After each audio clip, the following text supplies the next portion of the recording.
Good morning to all my dear students. In the last class we have discussed about elevation in boiling point और इस topic को start कर दिया था और इसमें हमने देखा था बॉइलिंग का मतलब क्या होता था। बॉइलिंग मतलब होता था जब किसी सब्सटेंस का वेपर प्रेशर किसके बराबर हो जाए, एक्सटर्नल प्रेशर के बराबर, तो उसको हम लोग बॉइलिंग बोलते थे उस फेनोमेना को।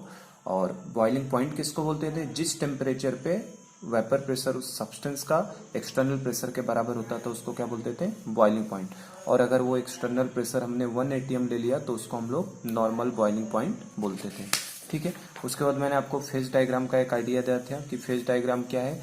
ये किसी गिवन सब्सटेंस की under the condition of pressure and temperature क्या स्टेबिलिटी होगी उसके बारे में हमें क्या बताता है, फेज डायग्राम। तो मैंने बताया था इतना ज़्यादा खास इंपॉर्टेंट भी नहीं है। वाटर के लिए बस हमको ध्यान रखना है कि वाटर का नॉर्मल बॉइलिंग पॉइंट कितना होता है, 100 डिग्री सेंटीग्रेड, और उसका नॉर्मल फ्रीजिंग पॉइंट कितना होता है अपना 273 केल्विन। तो इन दो चीज़ों को हमें ध्यान रखना है इसके अंदर। ठीक है, तो फेज डायग्राम में हमने बस इतना समझा था कि वाटर के लिए नॉर्मल बॉइलिंग पॉइंट इतना लेना है आपको, फ्रीजिंग पॉइंट आपको 273 केल्विन लेना है। ठीक है, और ये ट्रिपल पॉइंट होता है जहाँ पे तीनों फेज एक साथ इक्विलिब्रियम में आ जाते हैं। फिर मैंने आपको एलिवेशन इन बॉइलिंग पॉइंट को समझाने की कोशिश की है कि कैसे बॉइलिंग पॉइंट में एलिवेशन होता है। तो मैंने आपको बताया था वेपर प्रेशर तो होता है बॉइलिंग पॉइंट के इनवर्सली प्रोपोर्शनल होता है। और कोलिगेटिव प्रॉपर्टी में हम लोग जो भी पढ़ते हैं उनके लिए कंडीशन मैंने बताई थी, सोल्यूट को हमेशा हम लोग कैसा लेकर चलेंगे, नॉन वोलेटाइल सोल्यूट को लेकर चलना है। तो सॉल्वेंट था, उसके अंदर जैसे नॉन वोलेटाइल सोल्यूट को ऐड करते थे क्या बनता था, सॉल्यूशन बनता है। और सॉल्यूशन का हमें दिख रहा है कि वेपर प्रेशर की वैल्यू क्या हो जाती है, जो सॉल्वेंट का प्योर फॉर्म में वेपर प्रेशर होता है उससे थोड़ा सा कम होता है। तो वेपर प्रेशर बेसिकली डिक्रीज हो जाती है। तो वेपर प्रेशर कम होगा तो बॉइलिंग पॉइंट क्या हो जाएगा, बढ़ जाएगा, जिसको हमने ग्राफ के फॉर्म में देखा था, वेपर प्रेशर और टेम्परेचर। सॉल्वेंट के लिए ऐसा ग्राफ था, और जैसे इसके अंदर हमने सोल्यूट को डाल दिया तो क्या बन जाएगा, सॉल्यूशन। तो सॉल्यूशन का वेपर प्रेशर तो क्या हो जाएगा, कम। तो कम हो जाएगा तो एक ग्राफ ऊपर से जाएगा कि नीचे से, तो ग्राफ थोड़ा सा नीचे से जाता है सॉल्यूशन का ग्राफ। और 1 atm प्रेशर के करस्पॉन्डिंग जो भी हमें टेम्परेचर मिलता है, 1 atm प्रेशर के करस्पॉन्डिंग जो टेम्परेचर मिलता है उसी को हम लोग क्या बोलते हैं, बॉइलिंग पॉइंट। तो सॉल्वेंट के लिए 1 atm के करस्पॉन्डिंग अगर हमने टेम्परेचर देखा तो उसको हम लोग T0B से डिनोट कर देते हैं, जिसको boiling point of pure solvent बोला जाता है। और फिर हम लोगों ने जैसे ही सॉल्यूशन बनाया, थोड़ा सा सॉल्यूशन बनने के बाद उसी 1 atm के करस्पॉन्डिंग जब हम लोगों ने देखा तो हमारा थोड़ी सी वैल्यू क्या हो चुकी है, बढ़ चुकी है। इसको हम लोग टीबी बोल रहे हैं, that is boiling point of solution. और डेल्टा टीबी क्या कहलाता है, एलिवेशन इन बॉइलिंग पॉइंट की। बॉइलिंग पॉइंट में थोड़ा सा क्या हो चुका है, एलिवेशन। पहले आपका सपोज करो 100 डिग्री सेंटीग्रेड पे अगर प्योर वाटर बॉइल्ड हो रहा था, तो अब उसके अंदर अगर NaCl डाल दिया तो अब उस सॉल्यूशन बन गया, तो 100 पे ना होके हो सकता है 105 डिग्री सेंटीग्रेड पे बॉइल्ड होगा। तो उसको एलिवेशन इन बॉइलिंग पॉइंट, जिसको हम लोग डेल्टा टीबी बोलते हैं। और ये किसके बराबर होता है, टीबी माइनस T0B, बड़ी हुई वैल्यू माइनस छोटी वैल्यू। तो यही ग्रेटर हो जाता है, टीबी T0B से, इसी को बोलते हैं बॉइलिंग पॉइंट इज एलिवेटेड। फिर इसको थर्मोडायनेमिक्स के टर्म में भी मैंने समझाया था कि थर्मोडायनेमिक्स के टर्म में this is not much more important with respect to this course, है ना। फिर भी हमें थोड़ा एडवांस लेवल के अगर कुछ क्वेश्चंस वगैरह पूछ ले कभी, तो एक ग्राफिकल फॉर्म में भी इस तरीके से हमको दे देता है डेल्टा एस के बारे में, तो वहां से भी कर लेते हैं हम लोग। ठीक है, तो ये भी मैंने बता दिया था आपको, वेपर की एंट्रोपी सबसे ज्यादा होती है सॉल्यूशन के बीच में और सॉल्वेंट की तो सबसे कम होगी। तो आप देख सकते हैं डेल्टा एस सॉल्वेंट सबसे ज्यादा है, डेल्टा एस सॉल्यूशन थोड़ा सा कम है। तो हमारे पास फॉर्मूला था delta S vaporisation is equal to delta H vaporisation upon temperature. तो ये वैल्यू तो दोनों के लिए सेम आएगी, सॉल्वेंट से वेपर में जाओ या सॉल्यूशन से वेपर में जाओ, क्योंकि सॉल्यूशन से भी कौन सा, सॉल्वेंट ही वेपर में जाने वाला है, और सॉल्वेंट का तो खुद सॉल्वेंट ही वेपर में जा रहा है। तो ये आपका टेम्परेचर इसके बेसिस पे किया था हमने, तो हमारा यहाँ से भी प्रूफ हुआ था। ठीक है ना, विथ थर्मोडायनेमिक्स से भी प्रूफ किया था हमने। और उसके बाद मैंने आपको बताया था कि सारी कोलिगेटिव प्रॉपर्टीज किसके प्रोपोर्शनल होती हैं, मोललिटी के। तो एलिवेशन इन बॉइलिंग पॉइंट जो होगा वो भी प्रोपोर्शनल किसके हो जाएगा, मोललिटी। और यहाँ से जब हम लोग प्रोपोर्शनलिटी हटाते हैं तो कांस्टेंट आता है जो किससे रिप्रेजेंट करते हैं, KB से, है ना। डिप्रेशन इन फ्रीजिंग पॉइंट पूरा का पूरा इसका मिरर इमेज है, हम इसको अगर समझ जाएंगे तो डिप्रेशन इन फ्रीजिंग पॉइंट इसी का मिरर इमेज होता है बिल्कुल।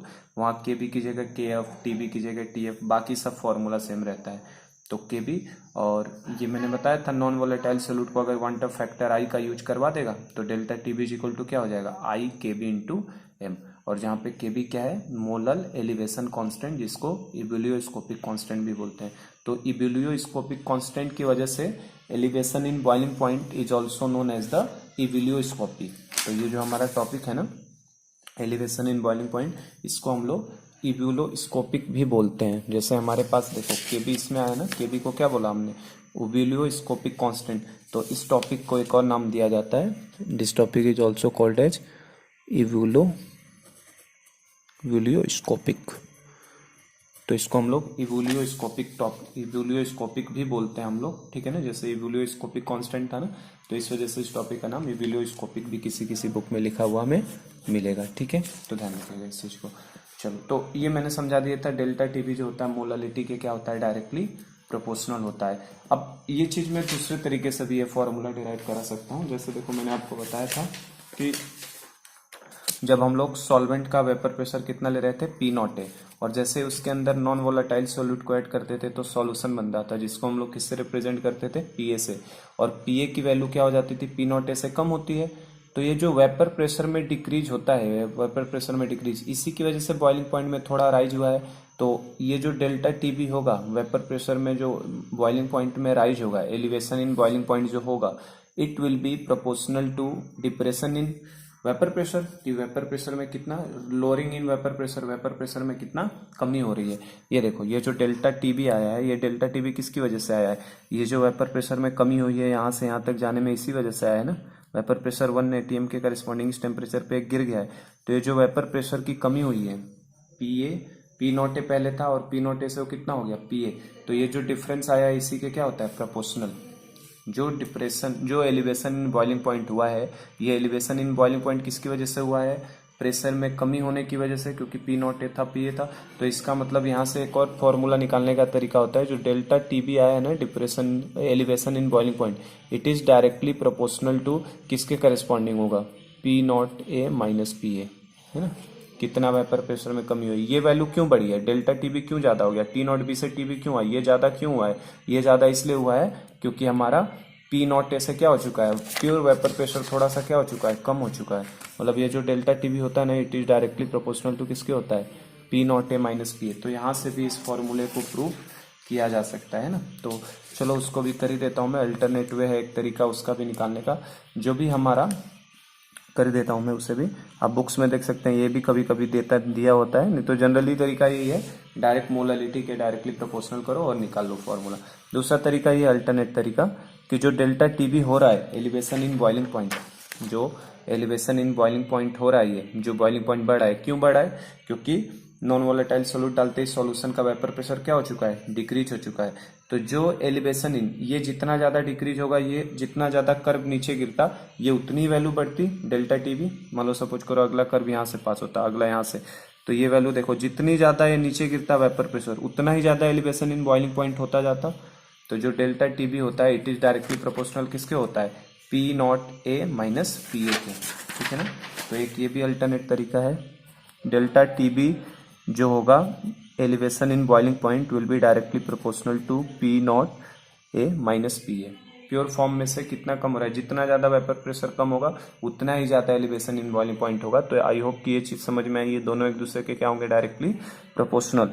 तो इसे और थोड़ा सा अगर सिंप्लीफाई करें हम लोग, P naught A minus P ए की जगह पे हम लोग चाहें तो पी ए हम लोग निकालते तो राउल्स लॉ के हिसाब से पी ए क्या आता था, पी नॉट ए एक्स से आ जाता है। पी ए की जगह पे क्या आ जाता है, पी नॉट ए एक्स से पढ़े थे हम लोग। तो इसे और थोड़ा सा सिंप्लीफाई करता हूँ, पी नॉट ए कॉमन ले लेता हूँ, तो यहाँ पे क्या आ जाएगा, 1 माइनस एक्स से।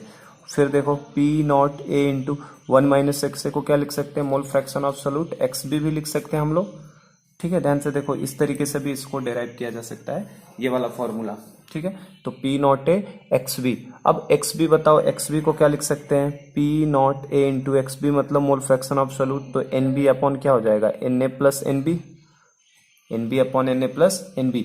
चूंकि हम लोग जो भी मैंने बताया था कंडीशन क्या है कोलिगेटिव प्रॉपर्टीज का लिए, डाइल्यूट सॉल्यूशन के लिए एप्लीकेबल है, तो फॉर डाइल्यूट सॉल्यूशन, है ना। अगर डाइल्यूट सॉल्यूशन है तो डाइल्यूट सॉल्यूशन होने का मतलब क्या होगा, उसके अंदर सॉल्वेंट के moles much more than solute के मोल्स, सोल्यूट के मोल्स काफी कम अमाउंट में डाला जाएगा, तो ऐसे सॉल्यूशन को क्या बोलते हैं हम लोग, डाइल्यूट सॉल्यूशन।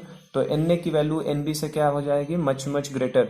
तो अगर Na Nb से मच ग्रेटर हो जाएगा तो Na प्लस Nb को अप्रोक्सीमेटली Na लिया जा सकता है, क्योंकि Nb को मैं क्या कर सकता हूँ, नेग्लेक्ट कर सकता हूँ विथ रिस्पेक्ट टू किसके, Na के, ठीक है। तो तो अगर एनबी को एनए के रिस्पेक्ट में नेग्लेक्ट करेंगे तो किसके बराबर हो जाएगा, एनए के बराबर हो जाएगा। तो यहाँ से फिर से देखो क्या हो जाएगा, delta T B is directly proportional to P naught A into, ये एनबी को मैं नेग्लेक्ट कर रहा हूँ तो क्या लिख सकते हैं, एनबी अपॉन एनए लिख सकते हैं। ठीक है, चलो आगे देखो, P naught A into NB upon NA, NB का मतलब क्या हो गया, मोल्स ऑफ सोल्यूट, और एनए मतलब क्या है, मोल्स ऑफ सॉल्वेंट। तो क्या मोल्स ऑफ सॉल्वेंट को मास of solvent upon molar mass of solvent भी लिख सकता हूँ क्या, मास of solvent upon molar mass of solvent. आगे देखो फिर, अब ये मोलर मास ऑफ सॉल्वेंट उठ के ऊपर जाएगा तो इसको directly proportional P naught A into N B upon W A into ऊपर क्या चला जाएगा, मोलर मास ऑफ सॉल्वेंट ऊपर चला जाएगा। अब मुझे बताओ, ये जो मोलर मास ऑफ सॉल्वेंट है, किसी भी सॉल्वेंट का मोलर मास तो फिक्स रहेगा, ये चेंज होने वाला नहीं है। मोलर मास ऑफ सॉल्वेंट क्या रहेगा, फिक्स, ये ऊपर जाएगा ना, मोलर मास ऑफ सॉल्वेंट क्या रहेगा, फिक्स, ये चीज नहीं बदलने वाली। किसी भी सॉल्वेंट का पी नॉट ए कभी बदलता है क्या, नहीं बदलता। तो क्या इन दोनों को भी एक कांस्टेंट की तरह ट्रीट कर लिया जाए, पी नॉट ए और मोलर मास ऑफ सॉल्वेंट को भी क्या ले लेता हूं, एक कांस्टेंट की तरह ले लेता हूं। तो अगर इन दोनों को भी मैंने कांस्टेंट की तरह ट्रीट कर लिया तो क्या दिखाई देगा बताओ, डेल्टा टी बी जो हो जाएगा it is directly proportional to, इसको और इसको कांस्टेंट की तरह हटा दिया तो it is directly proportional to क्या बचेगा, N B by W A, क्योंकि मोल्स तो आप सोल्यूट का डालोगे वो चेंज कर सकते हो, और वेट ऑफ सॉल्वेंट भी आप चेंज कर सकते हो। आप 100 ग्राम पानी ले रहे हो कि 200 ग्राम की 400 ग्राम, तो ये चीज आप बदल सकते हो। वाटर का अमाउंट 100 ग्राम, 200 ग्राम, 300 ग्राम, 400 ग्राम, और मोल्स ऑफ सोल्यूट भी आप बदल सकते हो, लेकिन पी नॉट ए आप कभी भी नहीं बदल सकते। आपने जो लिक्विड ले लिया उसका पी नॉट ए क्या हो जाएगा, फिक्स। जैसे H2O ले लिया तो हर टेम्परेचर पे उसके पी नॉट ए की वैल्यू क्या है, फिक्स है। वो H2O वाटर ले लिया तो उसका सॉल्वेंट का मोलर मास भी फिक्स हो जाएगा। आपने अगर इथेनॉल लिया है तो उसका, बेंजीन लिया है उसका, जो भी लेंगे मोलर मास फिक्स है, पी नॉट ए भी फिक्स है, ये दोनों बदलने वाले नहीं है। तो इनको कांस्टेंट की तरह ट्रीट कर लूं किसी भी सॉल्वेंट के लिए, तो delta T B directly proportional किसके होगा, मोल्स ऑफ सोल्यूट बदल सकता है, वेट ऑफ सॉल्वेंट भी बदल सकता है, तो डायरेक्टली प्रोपोर्शनल किसके, N B upon W A. अब देखो जरा सा ध्यान से, डेल्टा टी बी, ये N B upon W A, N B, इसका मतलब है क्या है, क्या इसी को मोलालिटी बोला जा सकता है, molality, moles of solute upon weight of solvent. बस ये वेट ऑफ सॉल्वेंट किस में एक्सप्रेस कर देंगे, केजी में कर देंगे।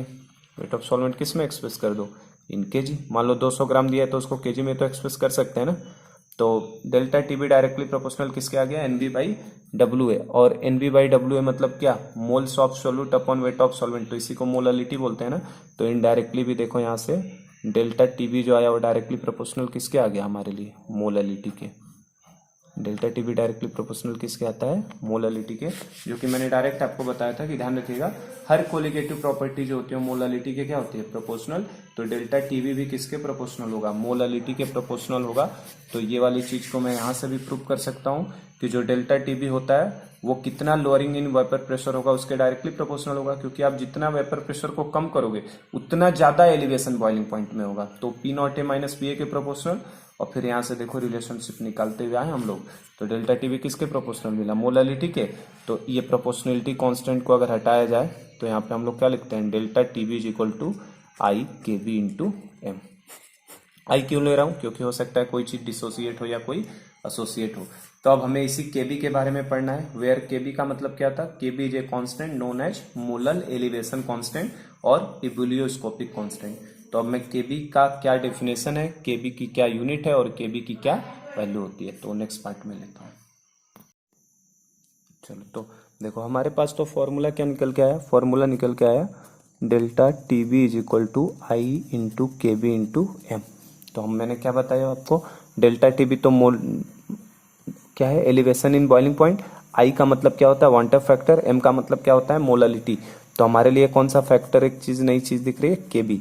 तो केबी एक तरीके का क्या होता है, कांस्टेंट। तो अब बात कर लेते हैं हम लोग जरा केबी के बारे में कि केबी क्या है। ये बोर्ड में केबी इंपॉर्टेंट है ना बेटा, डेफिनेशन वगैरह केबी का पूछता है कि क्या है। तो देखो सबसे पहला बात करूं मैं इसके डेफिनेशन की कि केबी का डेफिनेशन क्या है। आपको बोर्ड में अगर आया 1 नंबर में तो डेफिनेशन क्या लिखोगे, देखो केबी की डेफिनेशन कैसे लिखूंगा मैं, क्या करता हूं, अगर मैंने वांटर फैक्टर आई को 1 ले लिया, ठीक है, और मोलालिटी भी अगर मैंने 1 ले ली, तो क्या होगा, डेल्टा टीबी किसके बराबर हो जाएगा, केबी के बराबर। अगर मैंने आई को 1 ले लिया, मोललिटी को 1 ले लिया, तो डेल्टा टीबी बराबर केबी के हो जाएगा। तो इसका मतलब क्या बोलेंगे, किसी भी 1 मोलल सॉल्यूशन का टेम्परेचर, 1 मोलल सॉल्यूशन का टेम्परेचर में जो भी एलिवेशन होगा, 1 मोलल सॉल्यूशन में जो भी एलिवेशन होगा उसके बॉइलिंग पॉइंट में, उसी को क्या बोला जाएगा, केबी बोल दिया जाता है। ठीक है ना। तो सिंपली हम लोग बोल सकते हैं हेंस केबी। इसका देखो नाम ही था, नाम क्या था इसका, मोलल एलिवेशन कांस्टेंट। मतलब 1 मोलल सॉल्यूशन में जो भी बॉइलिंग पॉइंट में एलिवेशन होता है उसी को क्या बोलते हैं, केबी, मोलल एलिवेशन कांस्टेंट, इसीलिए नाम था। तो हम लोग बोलेंगे hence KB is defined as, KB is defined as elevation in boiling point for 1 molal solution. ठीक है ना।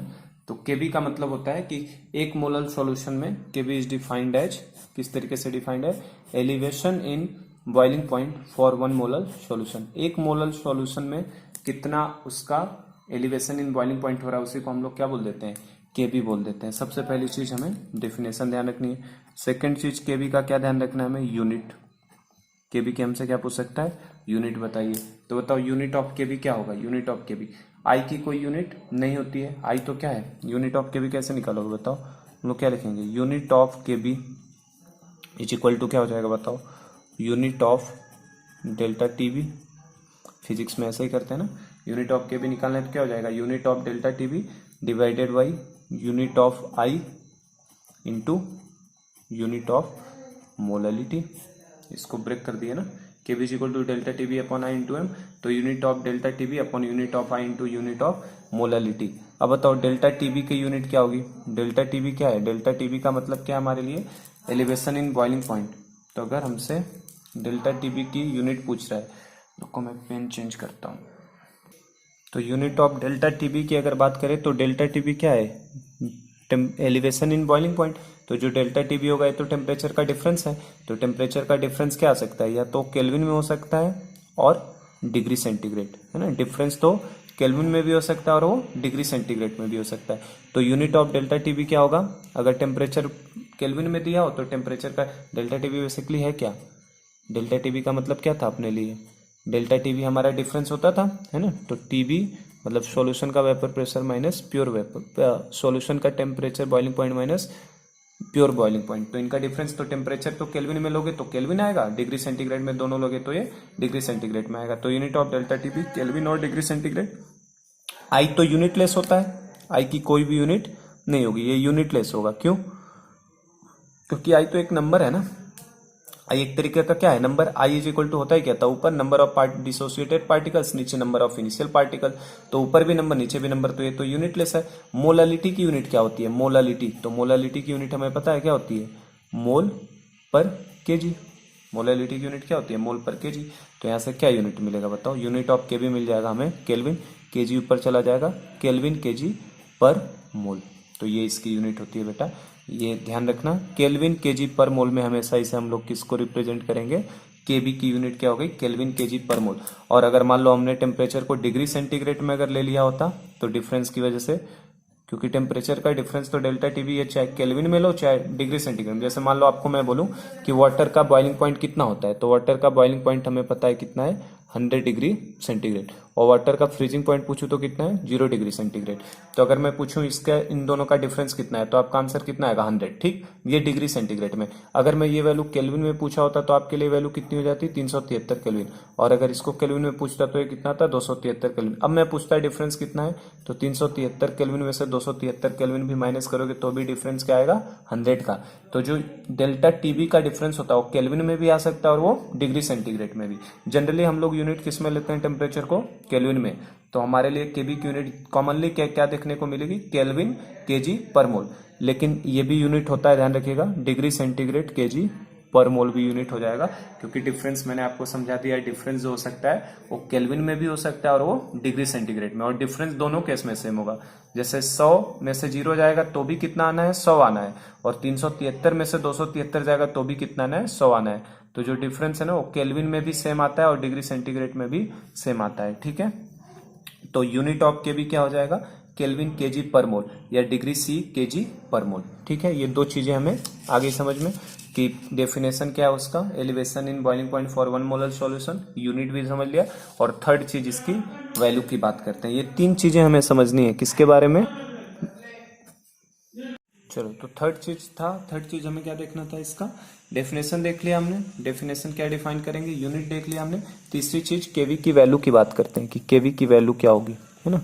तो वैल्यू की अगर बात करोगे तो केवी मैंने आपको पहले ही बता दिया, केवी एक क्या है, इसमें कांस्टेंट है, और जब कोई कांस्टेंट होता है तो कांस्टेंट की न्यूमेरिकल वैल्यू हमेशा प्रॉब्लम में क्या होती है, गिवन होती है। तो केवी एक कांस्टेंट है जिसकी न्यूमेरिकल वैल्यू 99% केसेज में क्या रहेगा, दिया हुआ रहेगा, पर कभी हमको कैलकुलेट भी करना पड़ सकता है। मोस्टली कैलकुलेट नहीं करवाएगा, हमेशा वैल्यू क्या रहती है, given.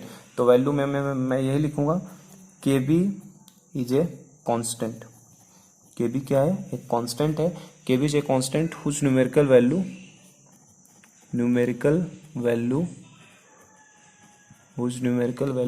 will be given in the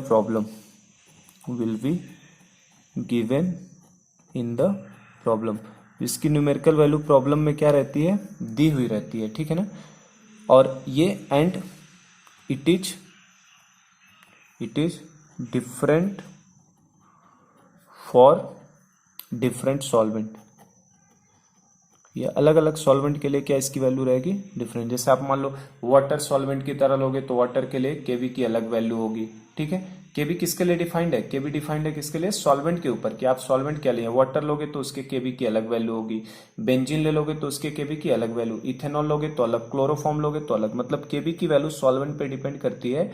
तो ये कांस्टेंट वैल्यू है जिसकी न्यूमेरिकल वैल्यू प्रॉब्लम में क्या रहती है, given, and it is different for different solvent. अलग अलग सॉल्वेंट के लिए अलग अलग इसकी वैल्यू होती है। ठीक है, और इसको कैलकुलेट कैसे करना पड़ेगा, अगर मान लो कभी नहीं दिया है तो वो भी लिख देता हूं, and it is calculated as.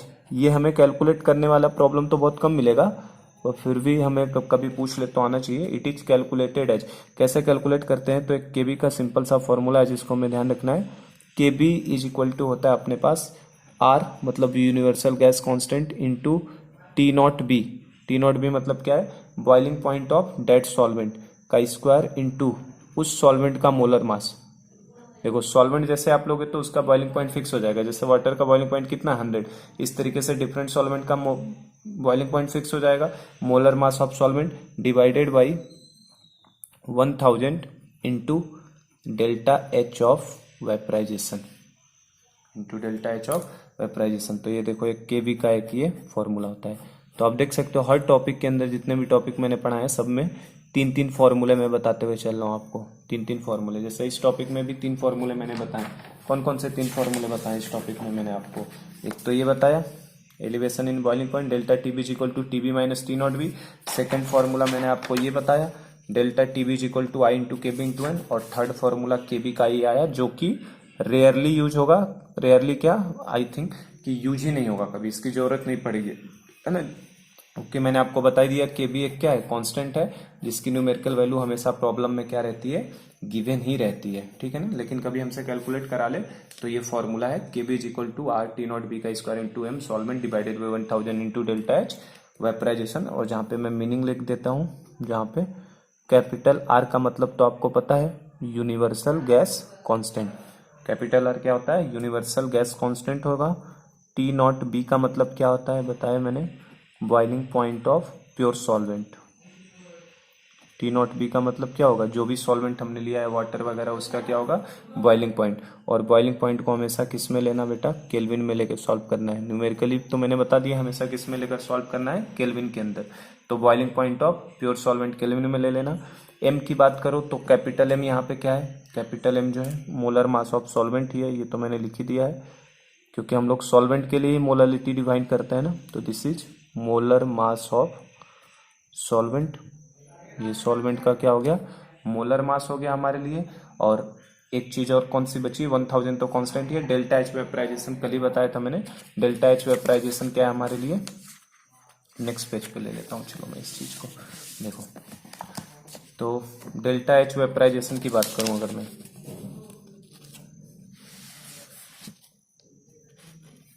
देखो केबी यहाँ लिख देता हूं मैं फिर से। केबी का फॉर्मूला हमारे पास क्या है, केबी का फॉर्मूला अभी हमने निकाला, तो केबी का फॉर्मूला निकल के आया हमारे लिए KB is equal to R into T not B, R into T not B का square into molar mass of solvent divided by 1000 into delta H of vaporisation. ये फॉर्मूला निकाला ना हमने, ये फॉर्मूला लिखा केबी का। तो इसमें मैंने सबके मीनिंग बता दिए। आर मतलब यूनिवर्सल गैस कांस्टेंट है, टी नॉट बी का मतलब क्या है, R is universal gas constant, T not B मतलब boiling point of pure solvent, capital M solvent मतलब मोलर मास ऑफ सॉल्वेंट, और डेल्टा एच वेपराइजेशन जो है, डेल्टा एच वेपराइजेशन, इसको क्या बोलेंगे, मोलर हीट ऑफ वेपराइजेशन। इसको हम लोग बोलते हैं मोलर हीट ऑफ वेपराइजेशन। तो डेल्टा एच वेपराइजेशन का मतलब है मोलर हीट ऑफ वेपराइजेशन होता है, ठीक है ना।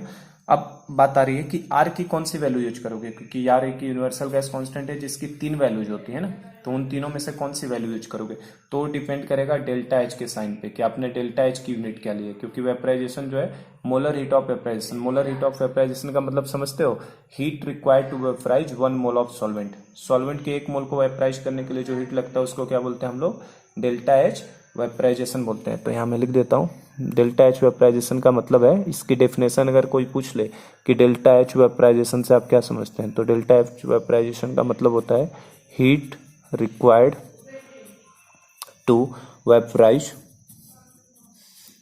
Heat required to vaporise 1 mole of solvent. Solvent के 1 मोल को वेपराइज करने के लिए जो हीट लगती है उसी को हम लोग क्या बोलते हैं, डेल्टा एच वेपराइजेशन बोलते हैं।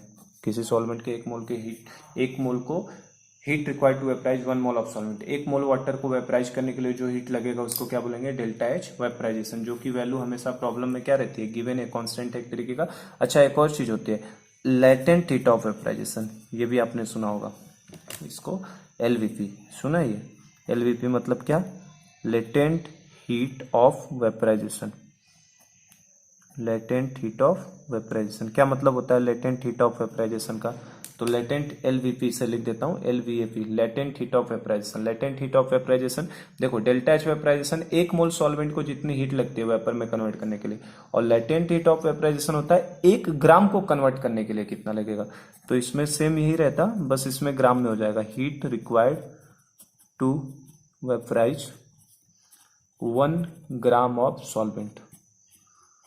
सॉल्वेंट के 1 ग्राम को वेपराइज करने के लिए जो हीट लगेगी उसको हम लोग क्या बोलते हैं, लेटेंट हीट ऑफ वेपराइजेशन। तो कभी कभी इसको यूज करा लेगा, तो ध्यान रखना, लेटेंट हीट ऑफ वेपराइजेशन का मतलब heat required to vaporise 1 gram of solvent. 1 gram को कराने के लिए जो लगेगा लेटेंट हीट ऑफ वेपराइजेशन, और 1 मोल को जो कराने के लिए लगेगा, 1 मोल को कराने के लिए डेल्टा एच वेपराइजेशन, क्योंकि इसका नाम ही क्या है, मोलर हीट ऑफ वेपराइजेशन। और 1 ग्राम को कराने के लिए जो लगेगा उसको लेटेंट हीट ऑफ वेपराइजेशन। तो अगर मैं आपसे पूछूं कि डेल्टा एच वेपराइजेशन और एल वेपराइजेशन में क्या रिलेशन है, तो बता सकते हैं क्या। अगर मान लो मैं आपसे डेल्टा एच वेपराइजेशन और लेटेंट हीट ऑफ वेपराइजेशन में पूछूं कि क्या इन दोनों में रिलेशनशिप क्या होगा, तो बता सकते हो क्या रिलेशन होने वाला है। तो अगर हमें 1 ग्राम का पता है, मान लो वाटर के 1 ग्राम को, वाटर का फिक्स होता है, सब सॉल्वेंट का क्या है, फिक्स है। जैसे वाटर के लिए लेटेंट हीट ऑफ वेपराइजेशन कितना होता है, 540 किलो कैलोरी पर ग्राम, 540 कैलोरी पर ग्राम वाटर के लिए ये होता है। और डेल्टा एच अगर उसका निकालना है तो क्या करना पड़ेगा, मान लो 1 ग्राम का मुझे पता है, 1 ग्राम का सपोज करिए 1 ग्राम का 10 है, 1 ग्राम का कितना है, 10 कैलोरी, तो 1 मोल का कितना होगा, तो क्या करना पड़ेगा, उसके अगर मोलर मास से मैं मल्टीप्लाई कर दूं, अगर मैंने लेटेंट हीट ऑफ वेपराइजेशन का मोलर मास ऑफ सॉल्वेंट से मल्टीप्लाई कर दिया, तो ये 1 ग्राम के लिए था। अब जैसे मोलर मास के से मल्टीप्लाई कर दिया तो वो उतने ग्राम के लिए बन जाएगा। जैसे वाटर के 1 ग्राम का मुझे पता है, तो वाटर के 18 ग्राम का कितना होगा, तो क्या कर दूंगा, उसके मोलर मास उसका कितना होता है 18, 18 से जैसे मल्टीप्लाई करूंगा ये 18 ग्राम का आ जाएगा। और जो 18 ग्राम का हीट आएगा, 1 ग्राम का जो हीट था उसको लेटेंट हीट बोलते थे, और जब उसके मोलर मास से मल्टीप्लाई करेंगे तो उसके कितने का हो जाएगा, 1 मोल का हो जाएगा। और 1 मोल का जैसे ही हो जाएगा वो क्या बन जाएगा, डेल्टा एच वेपराइजेशन। तो कभी अगर डेल्टा एच वेपराइजेशन अगर हमसे पूछे तो ये भी एक तरीका है। अगर हमको लेटेंट हीट ऑफ वेपराइजेशन दिया है तो लेटेंट हीट ऑफ वेपराइजेशन को किससे मल्टीप्लाई कर दो, उस सॉल्वेंट के मोलर मास से, क्योंकि ये उसके 1 ग्राम का मास बताता है, और मोलर मास से जैसे ही मल्टीप्लाई करते हैं तो ये पूरे उसके 1 मोल का हो जाएगा हीट, और 1 मोल के हीट को ही क्या बोलेंगे, डेल्टा एच वेपराइजेशन। तो I hope this is clear to you, है ना, कि क्या हो रहा है। अब चलो, तो ये आर की जो मैं बात कर रहा था, आर की कौन सी वैल्यू लोगे, तो किस पे डिपेंड करेगा, डेल्टा एच के ऊपर।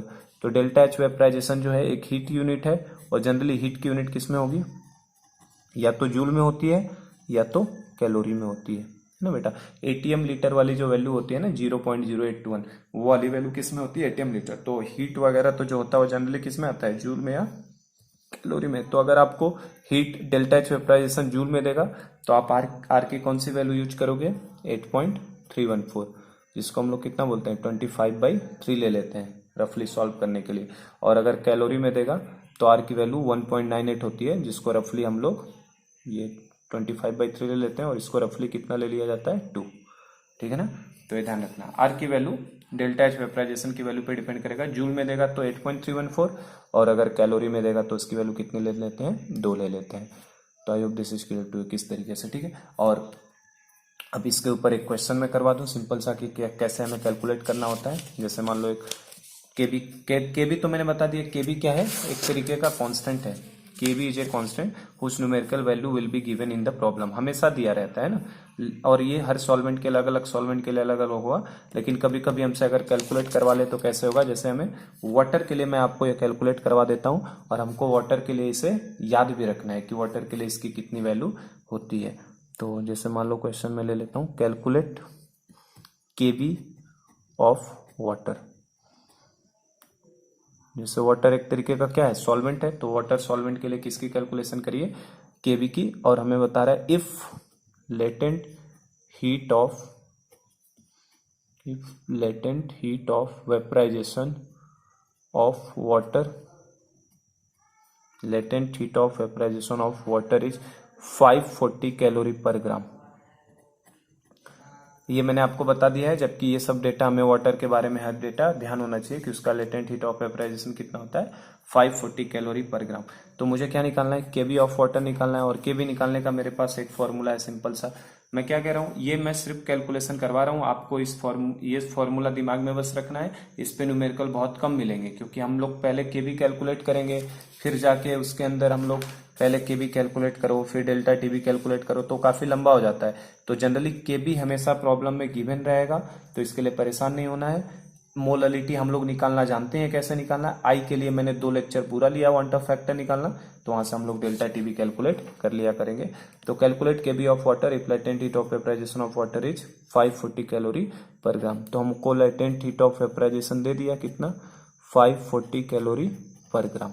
तो देखो कैसे निकालोगे, केबी निकालना है ना वाटर का, तो केबी का फॉर्मूला लगा देते हैं। What is the formula for KB, तो केबी का फॉर्मूला यही लिखा है आपके सामने, R into T not B का square into molar mass of solvent divided by क्या लोगे नीचे 1000 into delta H of vaporisation.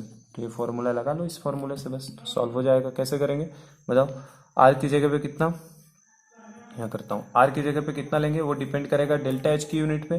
तो डेल्टा एच वेपराइजेशन क्या लोगे, देखो 540 कैलोरी पर ग्राम दिया है, तो डेल्टा एच ये पर ग्राम, 1 ग्राम के लिए 540 कैलोरी है, तो 18 ग्राम के लिए कितना लगेगा, जो 18 ग्राम के लिए लगेगा वही डेल्टा एच वेपराइजेशन कहलाएगा, क्योंकि 1 मोल सॉल्वेंट का जो लगता है उसको डेल्टा एच वेपराइजेशन बोलते हैं। तो अगर 1 ग्राम में 540 कैलोरी लग रहा है, तो 18 ग्राम के लिए जो लगेगा वो क्या हो जाएगा, 1 मोल वाटर के लिए। तो वही मैंने कहा ना, उसके मोलर मास से मल्टीप्लाई कर देते हैं बस।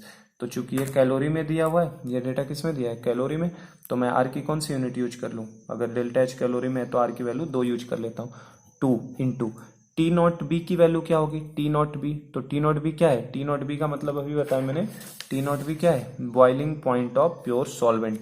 बॉइलिंग पॉइंट क्या है, प्योर सॉल्वेंट का। तो क्या वाटर का बॉइलिंग पॉइंट हमें पता है कि नहीं पता है, वाटर का बॉइलिंग पॉइंट हमें पता होता है, कितना होता है 100 डिग्री सेंटीग्रेड। तो देखो ये क्वेश्चन में टी नॉट बी मैंने आपको दिया नहीं है ना। अगर कोई दूसरा सॉल्वेंट होता, जैसे ये वाटर के लिए मैंने कराया, आपसे मान लो बेंजीन के लिए पूछता है ना, क्लोरोफॉर्म के लिए पूछता, तो अगर कोई दूसरा सॉल्वेंट लेगा तो उसका बॉइलिंग पॉइंट भी क्वेश्चन में गिवन होगा। लेकिन ये वाटर का केस है, तो वाटर के केस में मुझे हर डेटा खुद याद होना चाहिए। वाटर का डेटा हमें क्वेश्चन में गिवन जनरली नहीं होता है। तो वाटर का तो हमें बॉइलिंग पॉइंट पता है ना, कितना होता है 100 डिग्री सेंटीग्रेड।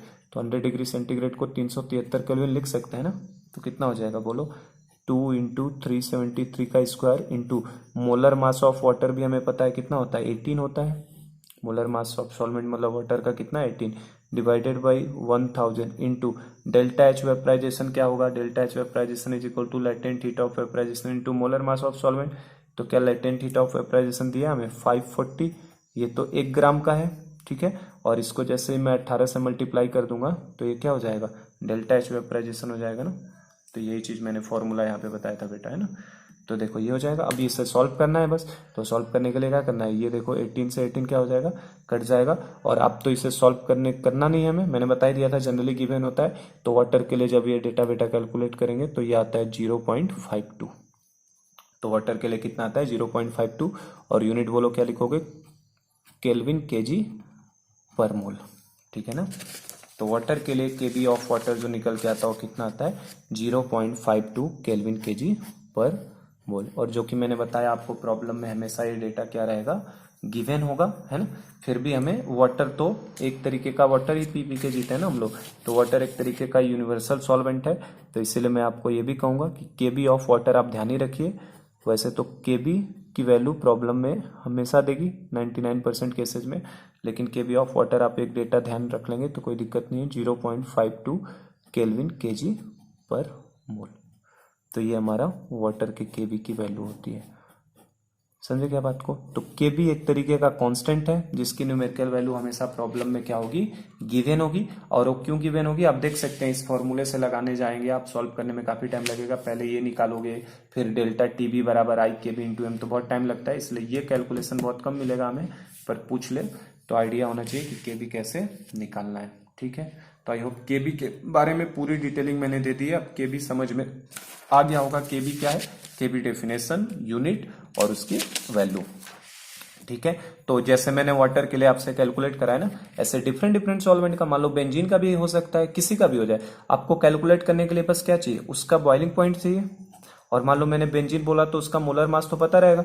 तो हमें बस किस डेटा की जरूरत है, एक तो जो सब्सटेंस का मुझे केबी चाहिए उस सब्सटेंस का क्या पता होना चाहिए, एक तो बॉइलिंग पॉइंट पता होना चाहिए और दूसरा उसका हीट ऑफ वेपराइजेशन पता होना चाहिए। अगर ये दो डेटा मुझे पता है तो मैं किसी भी सॉल्वेंट का क्या निकाल सकता हूँ, केबी। और आपको पता है हर सॉल्वेंट का बॉइलिंग पॉइंट तो फिक्स ही होगा, किस पॉइंट पे वो बॉइल्ड होगा। तो टी नॉट भी हमें हर सॉल्वेंट का फिक्स ही है, और किस पे वो वेपराइजेशन मतलब कितने पे वो तुरंत वेपर में कन्वर्ट हो जाएगा, कितनी हीट देने पे।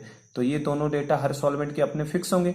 तो फिक्स डेटा के हिसाब से सबकी केबी की वैल्यू क्या होगी, कैलकुलेट होगी। और केबी की इसीलिए सब सॉल्वेंट के लिए अलग अलग क्या आएगी, फिक्स वैल्यू। जैसे फॉर एग्जांपल मैंने वाटर के लिए कैलकुलेट कराया तो कितना आया 0.52 केल्विन केजी पर मोल। और कुछ मैं इंपॉर्टेंट डेटा वाटर के लिए बता ही देता हूँ जिनको आपको ध्यान ही रखना है ना।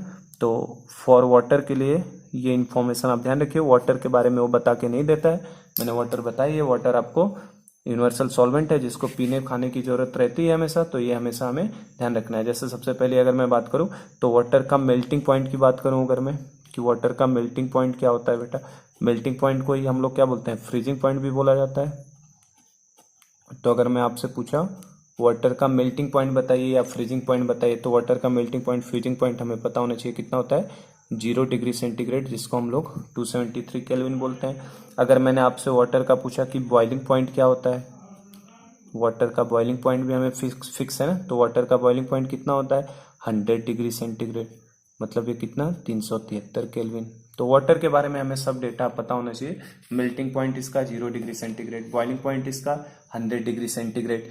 मोलर मास ऑफ वाटर अगर मुझे बोला, मोलर मास ऑफ वाटर तो पता ही है, ये तो 18, ये तो सबको पता है बच्चे को। मोलर मास ऑफ वाटर कितना 18 होता है। डेंसिटी ऑफ वाटर मुझसे पूछ ले तो डेंसिटी भी हमें पता होना चाहिए, डेंसिटी कितना होता है इसका 1 ग्राम पर ml होता है।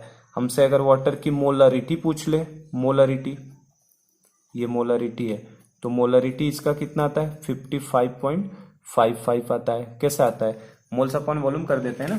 मोलरिटी कैसे निकालते हैं, देखो यहाँ बता ही देता हूँ मैं। मोलरिटी ऑफ वाटर निकालोगे तो क्या करोगे, moles of water upon volume of water ले लोगे, ठीक है ना, क्योंकि केवल वाटर ही है आपका, सॉल्यूशन कुछ बना ही नहीं। तो मोल्स ऑफ वाटर कैसे लोगे, और वॉल्यूम ऑफ वाटर, तो वॉल्यूम ऑफ वाटर हमेशा मैंने कितना कहा है 1 लीटर के रिस्पेक्ट में जो मोल्स होते हैं उसी को लेते हैं।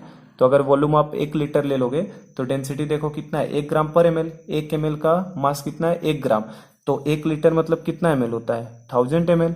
तो 1000 ml में कितना मास होगा, 1 ml में 1 ग्राम, तो 1000 ml में 1000 ग्राम।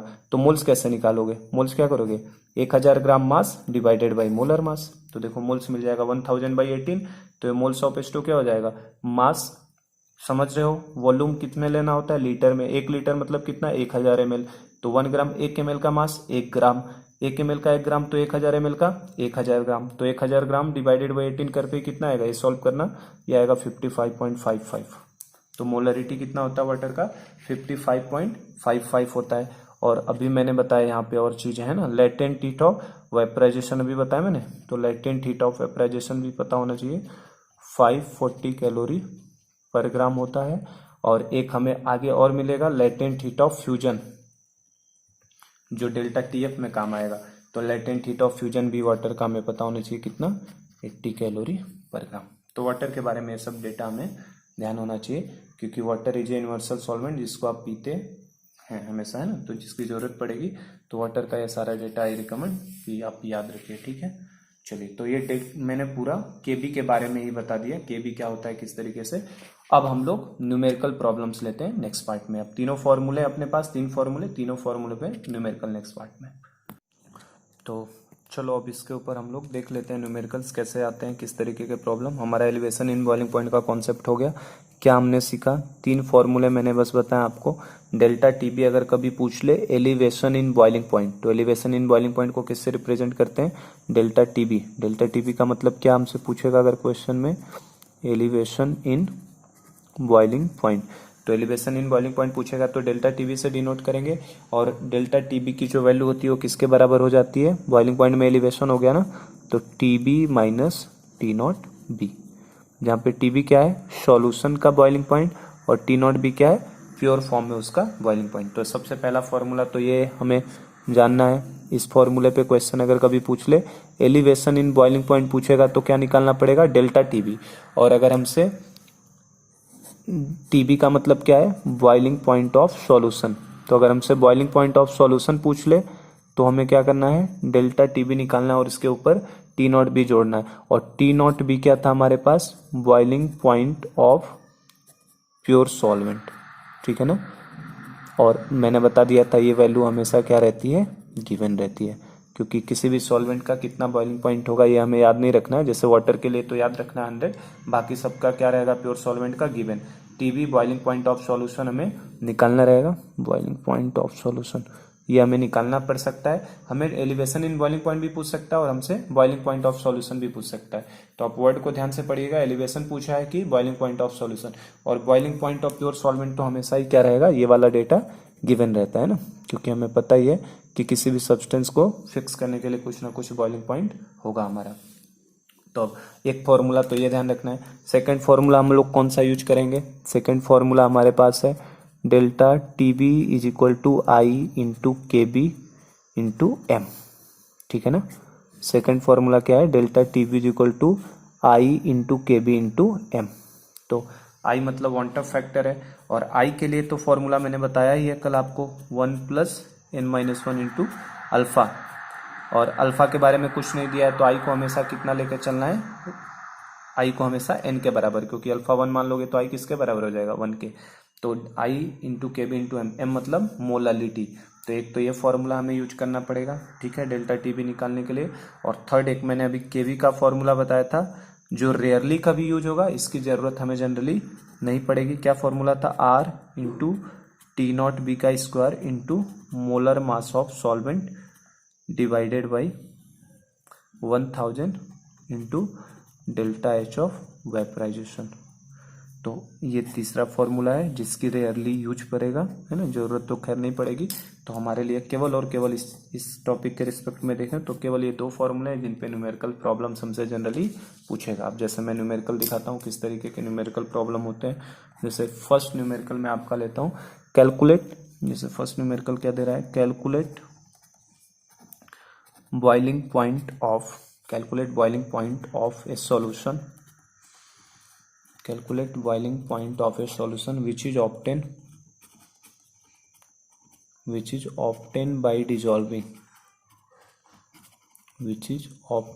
by dissolving 90 gram of glucose in 200 gram of water, ठीक है, किसमें डाला जा रहा है, 200 ग्राम ऑफ वाटर। और चूंकि ये वाटर है तो मैंने बताया था आपको के बी हमेशा गिवन रहेगा, लेकिन वाटर के लिए मैंने के बी ये भी कह दिया कि ध्यान ही रखना। तो क्वेश्चन में हमें दिया ये given K B for water, KB for water दे दिया है। वाटर के लिए केवी की वैल्यू कितनी है 0.52 केल्विन केजी पर मोल। तो 95% केसेज में तो कौन सा सॉल्वेंट की तरह यूज होता है हमारे लिए वाटर। तो वाटर अगर ज़्यादातर यूज होगा तो वाटर के केवी की वैल्यू हमें ध्यान रहे तो अच्छी बात है। वैसे ये प्रॉब्लम में हमेशा क्या रहता है गिवन ही रहता है, अगर सॉल्वेंट चेंज करेगा तो उसकी केवी की वैल्यू भी बदलेगा। तो देखो क्या करना है बेटा, calculate boiling point of solution, मतलब निकालना क्या हमें बॉइलिंग पॉइंट ऑफ सॉल्यूशन। तो बॉइलिंग पॉइंट ऑफ सॉल्यूशन मतलब क्या टी नॉट बी की टी बी निकालना है ना, बॉइलिंग पॉइंट ऑफ सॉल्यूशन निकालना है। तो टीबी हमारे लिए क्वेश्चन मार्क है। Which is obtained by dissolving तो 90 ग्राम ऑफ ग्लूकोज। इसका मीनिंग क्या है 90 ग्राम ऑफ ग्लूकोज डिजॉल्व करने का मतलब this is the weight of solute. तो सोल्यूट को तो 20 से रिप्रेजेंट करते हैं, तो वेट ऑफ सोल्यूट हमें पता चल गया कितना 90 ग्राम इन 200 ग्राम ऑफ वाटर। किस में डाला जा रहा है 200 ग्राम ऑफ वाटर में। इसका मतलब ये क्या है वेट ऑफ सॉल्वेंट हो गया, सॉल्वेंट। तो ये तो हमारे लिए सॉल्वेंट है वाटर यहाँ पे, और ये क्या है ग्लूकोज क्या है सोल्यूट है। तो बस देखो क्या निकालना है टीबी निकालना है, डब्ल्यू ए भी पता है डब्ल्यू बी भी पता है। फॉर्मूला एक ही है, यही दो फॉर्मूले हैं बस, इनके अलावा कोई फॉर्मूला नहीं यूज करना है। और ग्लूकोज दिया है तो ग्लूकोज के लिए आई की वैल्यू कितनी हो जाएगी 1, क्योंकि ना तो ग्लूकोज डिसोसिएट होता है ना ही एसोसिएट होता है। केवी की वैल्यू फिक्स है, मोललिटी निकाल ही सकते हो, दोनों का मास दिया है तो उससे क्या मिल जाएगा डेल्टा टीबी। और एक बार अगर डेल्टा टीबी मिल गया तो बॉइलिंग पॉइंट ऑफ सॉल्यूशन तो मिल ही जाएगा ना। अच्छा टी नॉट भी इस प्रॉब्लम में नहीं दिया है, टी नॉट भी कैसे पता करेंगे। तो टी नॉट भी तो पता ही है ना हमें boiling point of pure solvent. तो हमारे लिए सॉल्वेंट क्या है वाटर, तो वाटर का तो हमें सब चीजें पता ही होनी चाहिए ना। तो वाटर के लिए हमें पता ही है कि वाटर के लिए टी नॉट भी कितना होता है, बॉइलिंग पॉइंट ऑफ वाटर कितना होता है 100 डिग्री सेंटीग्रेड, या अगर केल्विन में बात करें तो 373 केल्विन। तो ये हमें पता है पहले से ही, तो इसलिए देखो ये प्रॉब्लम में दिया नहीं है। दूसरा कोई सॉल्वेंट होता तो जरूर उसका देता। तो वाटर के लिए मैंने बताया याद ही रखिए, तो वाटर का बॉइलिंग पॉइंट हमें पता है तो नहीं दिया। अब देखो कैसे निकालूंगा बॉइलिंग पॉइंट ऑफ सॉल्यूशन। तो मुझे टीबी चाहिए, तो टीबी के लिए टी नॉट भी तो पता ही है मुझे 100 है, तो मुझे क्या चाहिए डेल्टा टीबी चाहिए। तो मतलब बेसिकली मुझे क्या निकालना है इस क्वेश्चन में पहले डेल्टा टीबी। और डेल्टा टीबी कैसे निकालूंगा, डेल्टा टीबी का फॉर्मूला क्या है आई into K B into M. ठीक है आई into K B into M. तो इससे हम लोग डेल्टा टीबी को निकालेंगे। तो डेल्टा टीबी निकालने के लिए आई की वैल्यू कितनी ले लोगे, ग्लूकोज है ना, तो ग्लूकोज के लिए आई की वैल्यू कितनी होती है 1। ना तो ग्लूकोज डिसोसिएट होगा ना ही एसोसिएट होगा। तो मैं लिख देता हूँ सॉल्यूट हमारे लिए क्या है ग्लूकोज है, और ग्लूकोज तो कोई सॉल्ट तो है नहीं कि टूट जाएगा NaCl की तरह जाके 2 पार्ट में, ना ही ये एसोसिएट हो रहा है। तो ग्लूकोज के लिए आई की वैल्यू कितनी हो जाएगी, ये 1 होगा। किसकी वैल्यू आई की वैल्यू कितनी होगी 1 हो जाएगी। तो 1 इंटू आई की वैल्यू 1 हो गई, केबी की वैल्यू कितनी है 0.52 इंटू मोललिटी का फॉर्मूला क्या होता है बेटा, molality is equal to moles of solute. तो मोल्स ऑफ सोल्यूट कैसे निकालोगे, mass of solute upon molar mass of solute divided by नीचे क्या आता है वेट ऑफ सॉल्वेंट। तो वेट ऑफ सॉल्वेंट मतलब weight of solvent in KG ना, ये क्या ले रहा हूं मैं वेट ऑफ सॉल्वेंट इन किस में केजी में। ठीक है तो ये हमारे लिए फॉर्मूला होता है ना, मोललिटी इज इक्वल टू क्या होता है मोल्स ऑफ सोल्यूट। बेसिकली ये क्या है मोल्स ऑफ सोल्यूट ऊपर और नीचे वेट ऑफ सॉल्वेंट किसमें केजी में। तो बस अब देखो सॉल्व हो जाएगा ये 0.52 इंटू वेट ऑफ सोल्यूट दिया है कि हमें 90 ग्राम ग्लूकोज का डालना है तो 90 हो गया, डिवाइडेड बाई ग्लूकोज का मोलर मास हमें पता है कितना होता है 180। ठीक है तो 90 बाई कितना हो गया 180, divided by wait of solvent किसमें केजी में। कितना वाटर दिया था हमें 200 ग्राम सॉल्वेंट का वेट। तो मैं क्या कर दूंगा 200 डिवाइडेड बाई कितना 1000, ताकि ये केजी में कन्वर्ट हो जाए। और बस इसको हम सिंप्लीफाई कर लेते हैं तो कितना आ जाएगा 0.52 इंटू ये देखो कितना आ रहा है ऊपर आ जाएगा 1/2 और ये कितना आ जाएगा 1/5। तो 5 कहाँ जाएगा ऊपर और 2 कहाँ जाएगा नीचे, ये 5 कहाँ चला जाएगा ऊपर ना, तो ये क्या हो जाएगा 5/2 हो जाएगा। ठीक है 1/2 अपॉन 1/5 कितना हो जाएगा 5/2, और 2 से अगर इसे मैं कट करता हूं तो कितनी बार में जाएगा 0.26, और 0.26 को 6 से मल्टीप्लाई करो तो 20 का 5 गुना 100 और 6 का 5 गुना कितना होता है 30, तो 130 आएगा। और 2 डिजिट पे डेसिमल लगा दोगे तो कितना हो जाएगा 1.30। तो 0.26 इंटू 5 कितना आएगा 1.30। अच्छा अब ये डिग्री सेंटीग्रेड लिखूं कि केल्विन लिखूं, तो आप बेटा कुछ भी लिख सकते हो इसे, है ना, क्योंकि देखो इसमें कहीं भी कोई यूनिट टेम्परेचर की अभी तक नहीं आई है। तो इसको 1.30 डिग्री सेंटीग्रेड बोलो या 1.30 केल्विन बोलो, एक ही बात है ना। 1.30 डिग्री सेंटीग्रेड में आंसर बोल सकते हैं या 1.30 केल्विन में बोल सकते हैं, क्योंकि मैंने आपको बताया था डेल्टा टीबी के लिए तो केल्विन हो या डिग्री सेंटीग्रेड बात एक की है। हाँ, अब जरूर बॉइलिंग पॉइंट ऑफ सॉल्यूशन के लिए जरूर मैं यूनिट के लिए बोलूंगा। हमें क्वेश्चन में क्या पूछा है, बॉइलिंग पॉइंट ऑफ सॉल्यूशन बताइए, तो मैं किस फॉर्मूले से जाऊंगा, delta TB is equal to TB minus T not B. ठीक है, तो यहाँ से हमें तो बॉइलिंग पॉइंट ऑफ सॉल्यूशन निकालना है, मतलब टीबी निकालना है, तो टीबी इज इक्वल टू क्या हो जाएगा, delta TB plus T not B. ठीक है, अब यहाँ पे जरूर मैं कहूँगा कि क्या करो आप, डेल्टा टीबी और टी नॉट बी, अगर मैंने डेल्टा टीबी डिग्री सेंटीग्रेड में ले लिया 1.3, अगर ये डिग्री सेंटीग्रेड में लिया तो ये वैल्यू भी मैं किस में ले सकता हूँ, डिग्री में।